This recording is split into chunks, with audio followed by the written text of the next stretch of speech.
तो next lecture में हम लोग डिस्कस करेंगे gases exchange in plants. Plants के अंदर किस तरह से गैसों का तबादला होता है उसे हम लोग डिस्कस करने लगे हैं।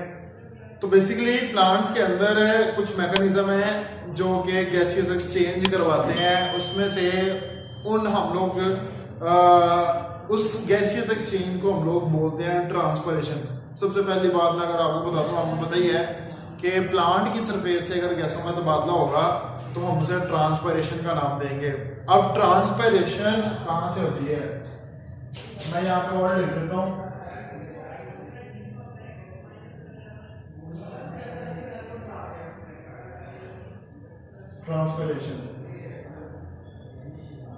ट्रांसपरेशन किसे कहते हैं? Exchange of gases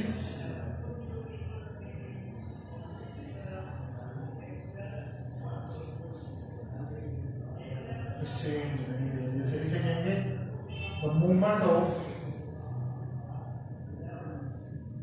water from the surface of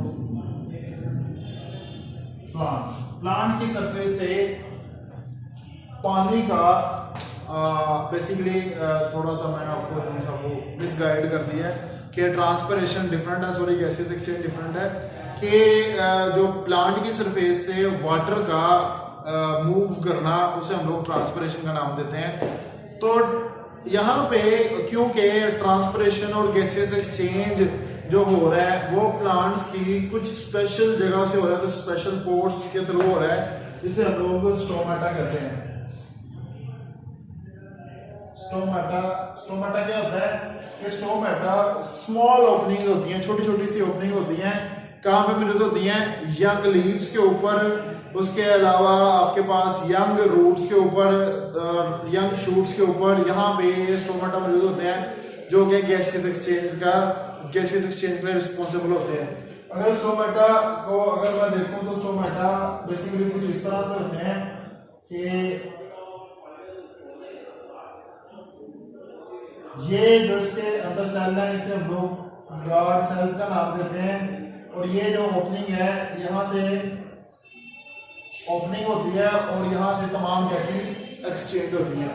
तो बेसिकली स्टोमेटा वो छोटे छोटे से पोर्स हैं जो लीव्स के अंदर, यंग स्टेम्स के अंदर मौजूद होते हैं, रूट्स के अंदर मौजूद होते हैं, जो कि क्या करवाते हैं आपके पास गैसेस एक्सचेंज करवाते हैं। तो प्लांट बेसिकली दो मैकेनिज्म को, दो सिचुएशंस को फेस करता है।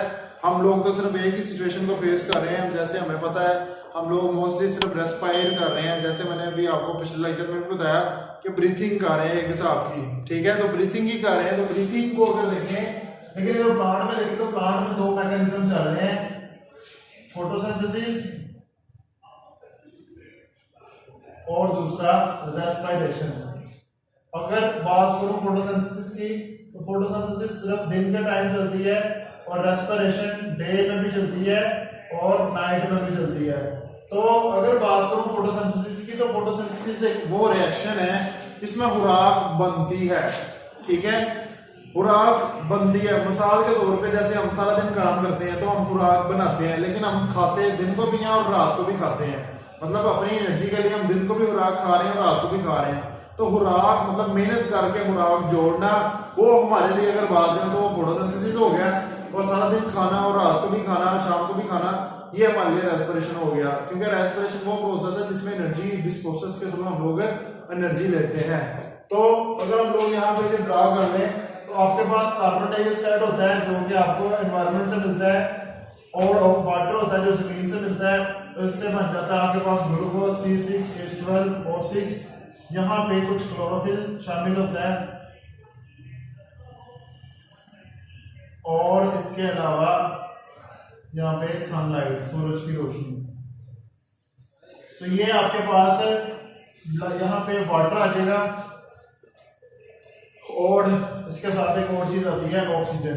तो ये आपके पास एक फोटोसिंथेसिस का रिएक्शन है। अगर मैं इस रिएक्शन को बात करूं तो ये इतना रिएक्शन आपका फोटोसिंथेसिस का रिएक्शन होता है। तो क्लास होता क्या है कि यही जो खुराक बनेगी है, यही खुराक आगे इस्तेमाल हो जाती है और इस्तेमाल होकर दोबारा से कार्बन डाइऑक्साइड और पानी बच जाता है।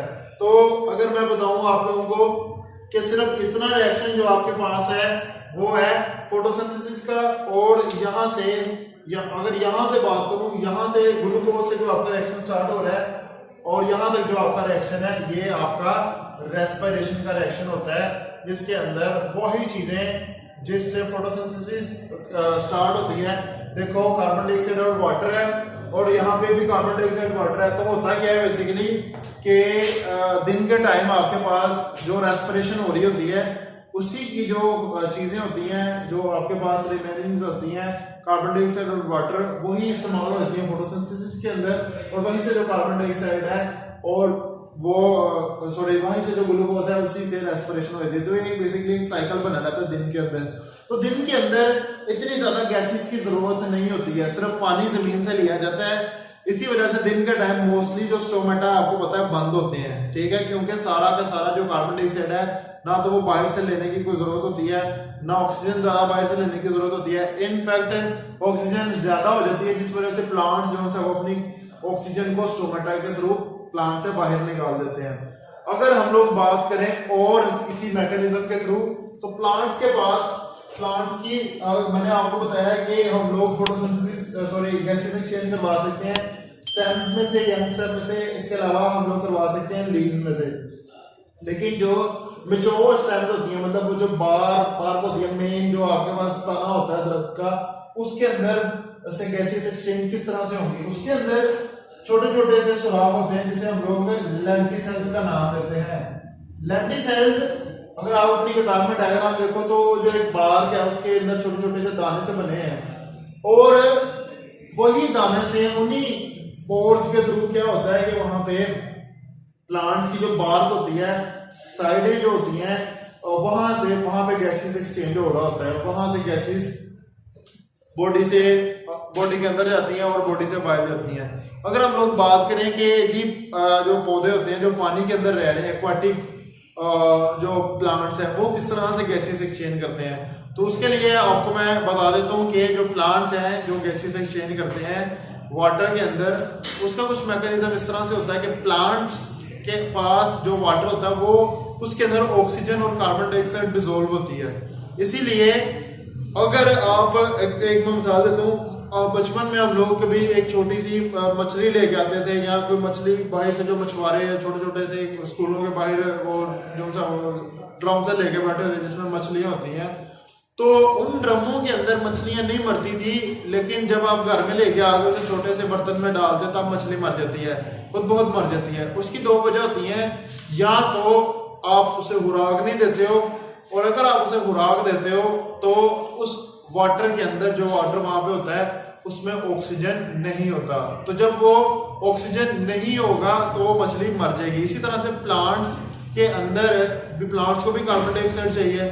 तो क्या है बेसिकली कि जो समुद्र अगर आप देखो या दरिया देखो, तो उसमें क्या होता है कि वहां पे जो पानी है वो मूव करता रहता है। मूव करने से ऑक्सीजन उसमें और कार्बन डाइऑक्साइड उसमें मिक्स होती रहती है पानी में, जिस वजह से जो एक्वाटिक प्लांट्स है, एक्वाटिक एनिमल्स है, वो वहां पे अपनी गैसेस एक्सचेंज करते हैं। और लास्ट में एक बात, जो रूट्स होती है, मैच्योर रूट्स किस तरह से गैसों का तबादला करती हैं, तो मैच्योर रूट्स इस तरह से करती हैं कि मैच्योर रूट्स जो जमीन के अंदर काफी ज्यादा नीचे पेनिट्रेट कर गई हैं। अब जमीन के अंदर तो मिट्टी है, मिट्टी में से कहाँ से वो हवा आ जाएगी? तो मिट्टी के अंदर अगर देखें तो मिट्टी के अंदर कुदरती तौर पे छोटे छोटे से ऑक्सीजन के जो मॉलिक्यूल्स उसमें ट्रैप हुए होते हैं मिट्टी के अंदर, तो वो अपनी जो से वो